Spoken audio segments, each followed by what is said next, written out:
I was an optimist from the very beginning, and that I knew the rovers were well built, and that as long as we survived landing, that we had a very good chance of an extended mission.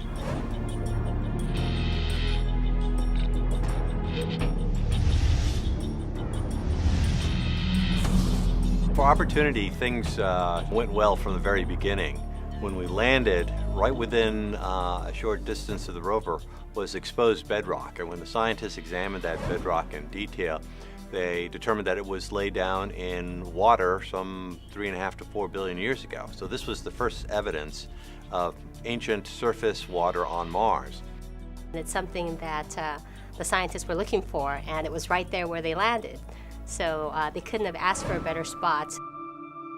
Well, I think the greatest accomplishment of Eagle Crater was they saw things that look like blueberries. And these are things that are little tiny balls of material that look like something that was produced in the presence of water. And so this was one of the first indications that there had been water on Mars in the past. And so I think that was one of the greatest accomplishments. Craters are great for the geologists because they're like time tunnels. They're big holes in the ground, and by going down into the crater, you're essentially going back in time because you know the older rocks are towards the bottom. Opportunity is the crater exploring rover on this side of the planet. Endurance was exciting because this is the first big crater we had entered. That's something we never thought we would ever do with a rover because it was considered too dangerous. So we actually had to do some additional work here on Earth to verify that it was safe, not only to go down into the crater, but that we could get back out again.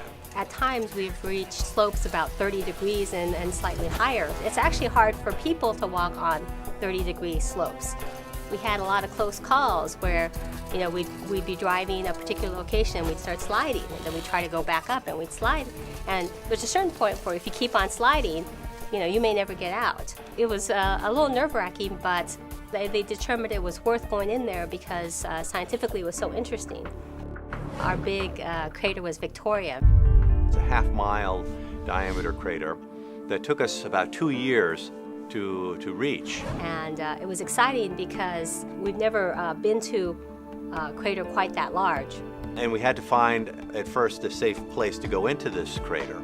Well, for us, actually, it was a little scary, to be perfectly honest. Imagine going to the edge of the Grand Canyon and looking over, and then here you are, you're commanding a rover to go to the very edge. And as a mission manager, you're responsible for the health and safety of this rover. And so the scientists say, go closer, because we want to see what's at the very edge. You have to be very careful about getting as close to the edge as you can, but not falling over. The greatest threat to Opportunity's survival was a global Martian dust storm. And these are massive storms. I mean, they block out the sun. It was quite a surprise because, you know, we hadn't seen anything of that magnitude before. And so it was very stressful at that time, and that was actually right before we started our ingress into Victoria Crater. That was very scary because during that period, you know, the cloud got very dark, and since we're a solar-powered vehicle, our power got very low.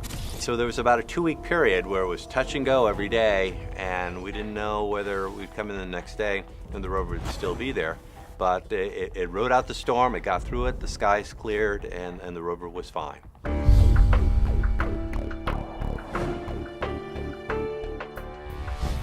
Opportunity will be leaving Victoria Crater and heading to an even larger crater. This is called Endeavour, and it's 20 kilometers in diameter, so it's about 12 miles in size. And it's about 20 kilometers away, so another 12 miles in distance. So it's actually further away than all the driving that Opportunity has done in the past 5 years. So it's a very distant objective. It's a very ambitious objective. But scientifically, that's the direction to head. Even if we don't reach this new, larger, giant crater, the science that we can do along the way will add to the Martian history books. It'll extend our historical understanding of the geology on Mars.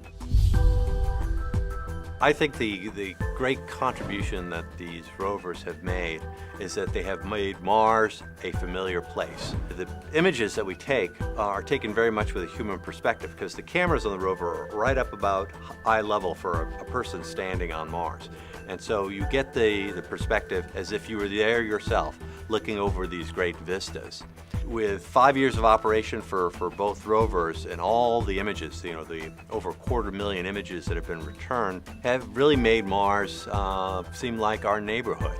It's no longer a foreign or alien or distant world. It's now a familiar place that has Earth-like characteristics. We love the rovers as if they're our own children because it's gone through so much, it's accomplished so much, it's gone through hardships, it's gone through incredible victories. And so, we love the rovers, we care about them, we worry about them, we're excited when it makes new discoveries. They're amazing vehicles.